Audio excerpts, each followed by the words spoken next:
Hello and welcome to Dee Dee Blooms. I am in the process of repotting one of my Cattleya orchids, which over the past almost 2 years that it's been potted up in its pot. And I'll show some pictures to the side of the pot that it was in as it was potted in it. I'll show you the pot shortly too, but all of these roots just grew outside of the pot. You can see the basic shape of the pot still left with the media. A lot of the media has fallen down, but I'm going to pot this up into a taller, slightly larger in width pot to accommodate all these roots. I really struggled last summer to keep my Cattleyas hydrated. So I've got some repotting plans in place for those that I struggled with the most. And again, this is one of them. And so it's got all these new roots. It's got a whole bunch of, it's moving around a little too much, new root nubbins on existing roots starting up. So I felt this is a perfect time to redo the potting. This one has not bloomed for me yet. It's a very vigorous, very vigorous grower. I'm gonna lay this down here. I got this from Sunset Valley Orchids back in April 2021 as a little seedling, and I repotted it. I'm gonna say within a year of having it, and it just grew so fast in the little seedling pot that it was in, or it's actually not the seedling pot, it was the next size up, like a 3-inch, I think. It grew so fast that I ended up having to put it, unpot it, and it actually was 2 plants. So I've got another one exactly like this with the roots going crazy that I'm going to do the same thing that I'm doing with this one. So I repotted the 2 into this 5-inch, or is this a 6-inch? This is either a 5 or a 6-inch. But with all the external beautiful root growth, I hate destroying pots. You know, this costs money. So you can see the slots that I cut out just a little bit, enough to slide out the roots. I even had to cut out a little piece right there at the bottom. And so I had to do that throughout the side of the pot, but it's still a very usable pot, which I'm grateful for, because again, this can get very expensive, just destroying pots. So yay! I was thinking about potting it up into this one, but you can see the size difference. That's just, to me, that's a little bit too much. And I'll be getting rid of all this old media from here and using moss, bark, perlite, and charcoal mix, chunky bark. But let me run over to where the potting mix that I'm going to use is located and show you the pot that I want to use. So I'm over here where the pot that I'm looking at using is. I confirm this is a 5.5-inch pot, and this is a 6.5-inch pot. And you can see the depth difference. So it's not much bigger. It's not much bigger, so it's making me second guess a little bit, but I probably will still use this pot. I really don't have a decorative pot shaped like this, so this used to be in here with a whole bunch of packing peanuts, raising it up, and some styrofoam sheeting on either side to balance it. So I could still use this pot as kind of the holder in the meantime until I find a pot that this fully fits in. But I've got my sphagnum moss I'm going to use soaking here, And then I have the chunky bark, charcoal and perlite mixture right here that I will use along with the moss. So in this case though, I think what I'm going to do, not what I think, what I'm going to do is I'm going to put packing peanuts in the bottom for some crocking, then some small layer of moss at the bottom. What I like about using a small layer of moss at the bottom is I think it benefits a lot of my plants, especially during the summer. It'll hold the moisture in the moss longer, and it'll keep humidity in the pot. It'll help keep, because the top layer dries a lot more quickly, but if we've got a good humidity layer in here for the rest of the tips of the roots, even if the top layer is bone dry for a little too long, it doesn't harm the plant. And with my Cattleyas, a couple years ago, I repotted most of them out of the nursery container I got into 4-inch pots, and I've just really struggled keeping them hydrated when the summers get real hot, because I just mostly just use the bark mix and the perlite. Some of them I maybe swirled a little bit of moss in, but actually a lot of them I didn't even use any moss. So I can't do that anymore. So I'd rather water way less in winter, and just keep that in mind, having more moss in with my Cattleyas than struggling to keep up with watering in the summertime. So again, I'm going to start with peanuts, packing peanuts in the bottom, do a small layer of moss, then get my plant positioned, start putting in some bark, you know, a good layer of bark, then another layer of a little more hefty moss, some more bark. So I'm going to do the layers and try to swirl as best I can on up. So I'm going to go get the plant, finish removing all of the old media, and we'll be back. So I got most of the media off of it. When it's super entangled and really stuck to the roots after soaking, which I soaked this orchid to get the roots to be more flexible, but when the media still really sticks to it, I do not rip it off. That damages the skin of the roots, called the velamen, and I do not want to do that. So it's okay to leave bits of old media in there. I think if you get the majority, the orchid adjusts well. If you think about it in nature, it's not getting a total refresh of media it's growing in anyway, so it must be used to some old decaying stuff. Now I'm noticing some roots that are dead. You can see in the middle of the view there's those two bright green ones. For some reason my camera will not focus on it as I move closer, but you can see they're brown and sunken in. I'm going to clip off any that are like that. So I go around and I feel the roots, and if anything squishes in and isn't firm, I cut it off. So there's probably going to be a portion of the brown ones here that are like that. Now, brown roots doesn't mean they're bad roots. There can be firm, fully functional brown roots on an orchid, so always check before you cut them off. This patch that I tried to get my camera to focus in on is just obviously they're not viable anymore. So I want to get off dead roots before I will start the repotting process. So I'm going to work on that next. So out of this massive roots, this is all that was bad. I think that's pretty darn good. I'm really happy with that. So I am going to start prepping the pot. Again, with the bottom layer being some packing peanuts. I have some right here. And then a small layer of moss. And if I can film it, I will. But most likely, I prefer to have two hands. Most likely I won't. But I think you all get the idea. This plant has been working towards blooming.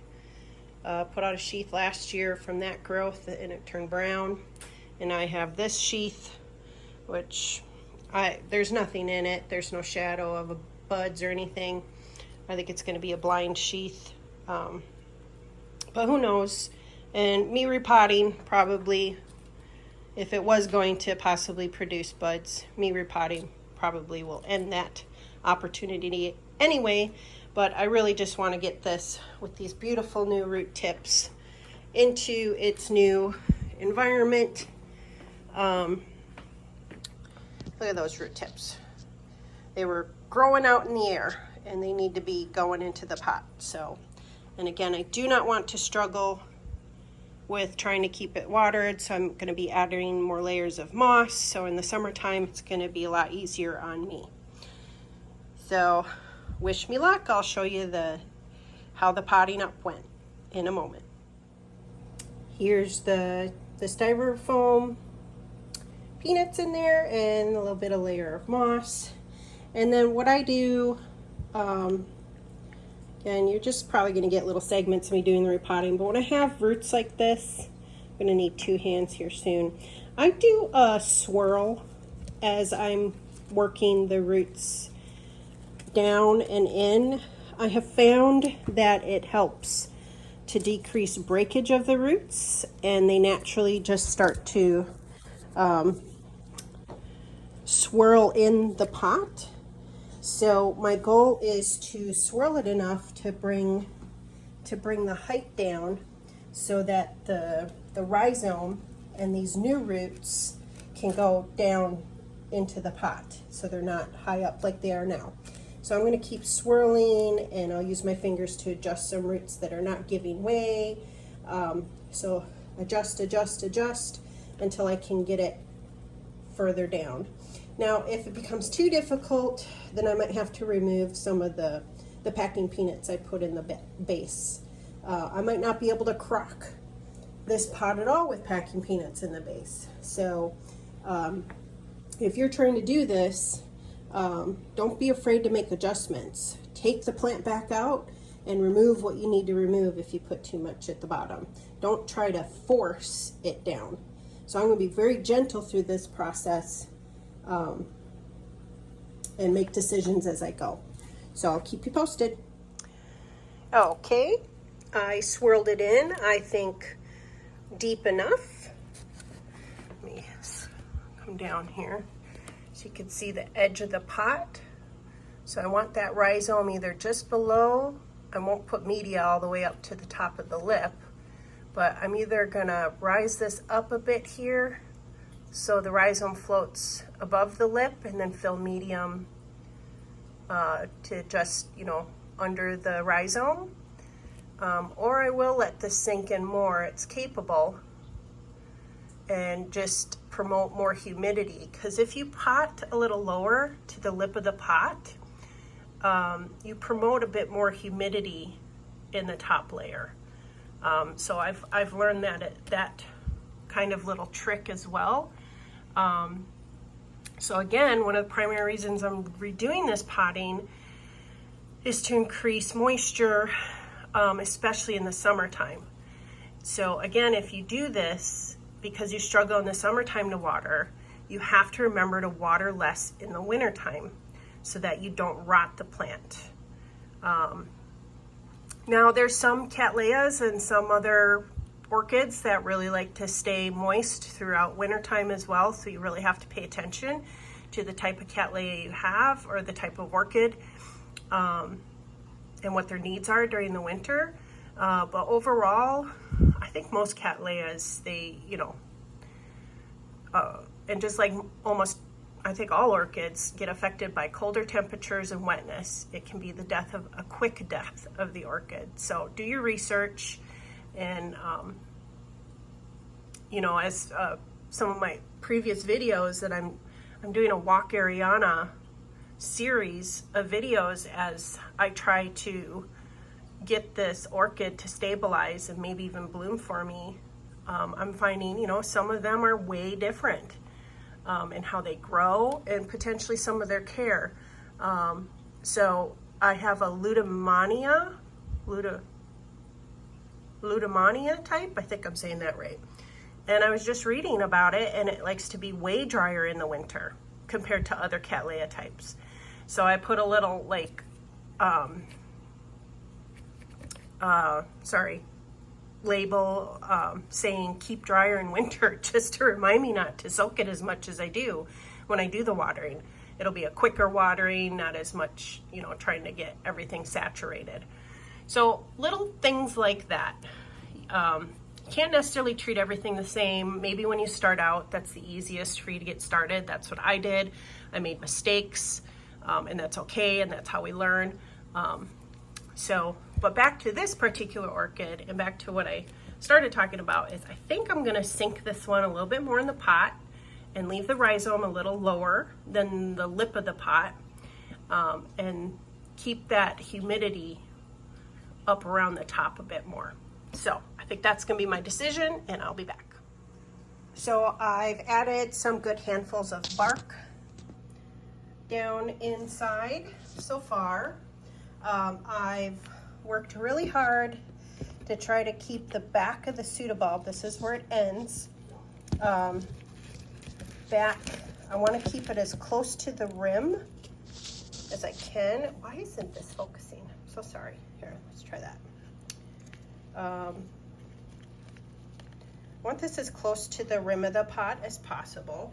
I worked back on this support, this metal support. If the growth pattern is accurate, it's going to keep getting taller and taller pseudobulbs, so that'll help me keep it from leaning over too much. And so now that I've put in some good handfuls of bark, I'm going to alternate again with a good layer of moss, which I have here. And I'm going to tuck that layer of moss down carefully by the new roots, carefully down into there, making sure that there's not a whole bunch of air, too much air pockets down below, because the moss can get caught on the roots. And then it's hard for the rest of the bark to work its way down in there. So I'm gonna help that moss a little bit, but not compact it. And then I'll finish off with the bark, the rest of the bark. So I think I've got enough for everything, and my next clip I think will be the end result. So I'm getting close to being done. I've got a bit more bark. This started popping up on me a bit, so it's a little higher than I wanted.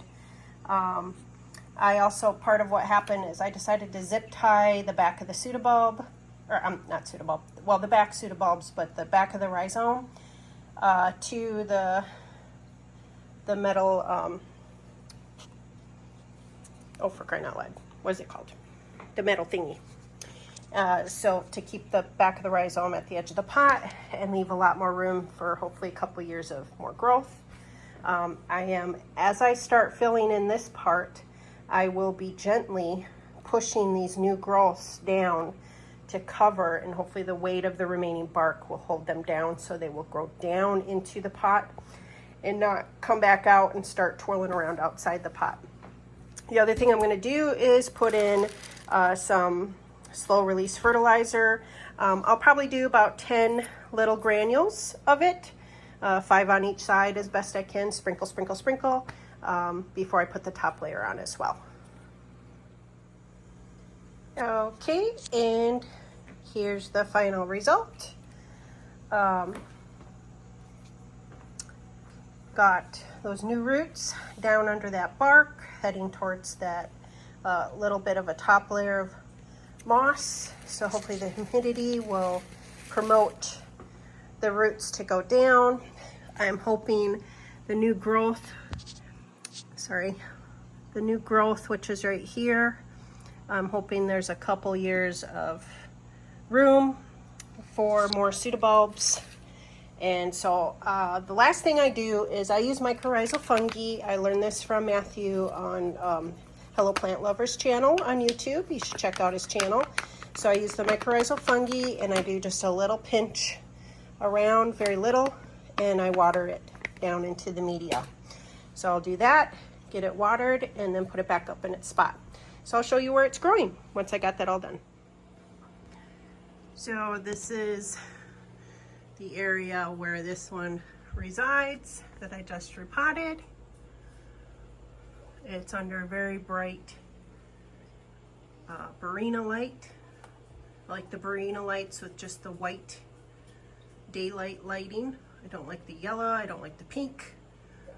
So I do the daylight lighting. So this one is on my top shelf with some of my other Cattleyas. And my Leoloddiglossa, which I'll do a bloom video, post a bloom video, which might be posted already, or if I haven't posted it, I'll post it shortly thereafter, taking a closer look. But I have some of my Brassavola hybrids up in here too, besides some Cattleyas. This is a Robichetta and Vanda cross that Brookside Orchids did. It is a limited amount and it's been growing really well. I've had it about a year, hasn't bloomed yet. I just repotted this orchid as well today. This is my Leoloddiglossa crossed with Cattleya from Cal Orchids. And I actually, on this one, I snipped off 3 back pseudobulbs. Then I'm going to try to see if I can, there's 1 root. I'm going to see if I can grow another little plant, little back division. This is a dendrobium I have here. This is the Blue Twinkle, which I also got from Brookside Orchids. I have this little Sulphurnites. Which one is this one? Sulphurnites, or Cattleya Repot. Another little Brassavola nodosa. Little baby one. So that's all I'm going to introduce you to on this video. I do have to do a feature on this growing area and show you all my Cattleyas and a few other orchids that I'm growing along in this area with my Cattleyas. But thanks for coming along on this repotting adventure. Quick show you the twin that came out of the pot. This is the exact same orchid and it's got the exact same issue. But this one I think is going to be even more of a challenge. But I'm going to try to save the pot. I'm going to soak this, cut the little plastic areas where the roots are coming out. So I'm going to do the same thing and use the same black pot and the same potting mixture for its twin that has also been growing very vigorously. But neither one of them have bloomed yet. I just don't think they're big enough. Real quick, here's some snippets of my working on the twin of this Cattleya. And once I started working on it, had it all soaked. The roots are all green from getting soaked. And I was cutting pieces out of the pot, which I managed to save. And just the crazy tangle of roots going on here. A lot more than that one that I showed repotting. And here's the end result. It turned out really nice. I'm really happy I got these 2 done, ready to go for summer. So again, thanks for coming along on this journey. If you have any questions for me, let me know in the comments. Please put a thumb up if you enjoyed this information on how I just did the repotting. It helps me know the content that helps you. I'm making these videos to just document my journey, being a newer orchid grower, 3 years in now, and just trying to have fun with it. And if how I experience things helps you learn, that's a bonus. So, but thanks so much for watching and hope you have a great rest of your day.